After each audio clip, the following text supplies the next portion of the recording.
Well, welcome to this week's segment of Wild Bout Hunting, folks, and we're staying with the theme from last week, and that's bringing you a little more in depth with all the team members here at Wild Bout Hunting. And today, joining me is team member Jim Sharp. Jimmy, how are you? Good, Dennis, yourself? I'm good, buddy. And Jim, you've been with us for the last 3 seasons now, and you've seen the progression of building up and trying to get this thing off the ground, and season 1 is under our belts. We're feeling a little better about it. You know, tell me some of the memories that you have from just the growing pains of putting together a television show.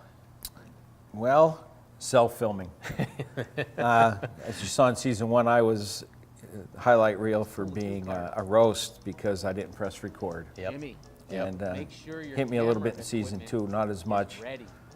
But yeah, it's definitely a challenge, and it's a different thing when you're sitting in a tree stand or you're sitting in a ground blind, and you not only have to worry about being as quiet as you can, but you've got to also be able to record yourself, yes, bring good footage, hit record, and tell the whole story. And Jimmy's had a little bit of trouble with that, but we've made up for it in different ways. Yes, I mean, for the first time, something that was kind of on a bucket list is I got to hunt in some other states. We got to hunt in New York, we got to hunt in Ohio, we got to hunt in Maryland. And Maryland, I actually got my first harvest. I got a Sika hind with the compound bow. And that was a lot of fun because we not only was just you and I down there, but my brother David, and we were with our good friend Chris Walliser, yes, from Buck Cage.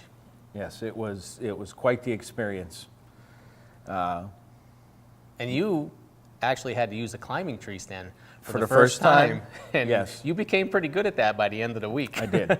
I did, and then eventually purchased my own. Exactly. There you go. Well, I think one of the things that we had a lot of fun with this year was the theme of season 2, and preparing for it was Share the Passion. And we did a lot of that with a couple of the hunts that we gave away. And what do you think about those experiences that we were able to just be part of behind the camera? Oh, it was fun. Yeah. The turkey hunt was fun. The upland game bird with Dusty WGPS was fun. You know, the look on the McNeil's faces, the look on Tammy's face, and just, you know, staying at the cabin all together. And it was just all around.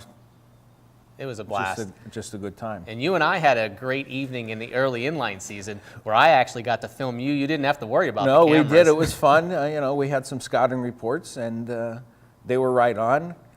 And you were doing some B-roll, as I said, filming the butterflies. And there was a couple bleeps because a bear showed up 10 yards from us. Yeah.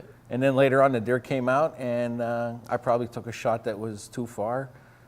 And you got that all on film. But we had a blast, and we had fun, and we shared memories, and that's all it's all about, is sharing the passion here. Jimmy's been a huge asset here to us here at Wild Bout Hunting, and you're going to see a lot more of him, and maybe not so many bloopers in the seasons to come. So until then, we'll see you next week somewhere in the hunting woods.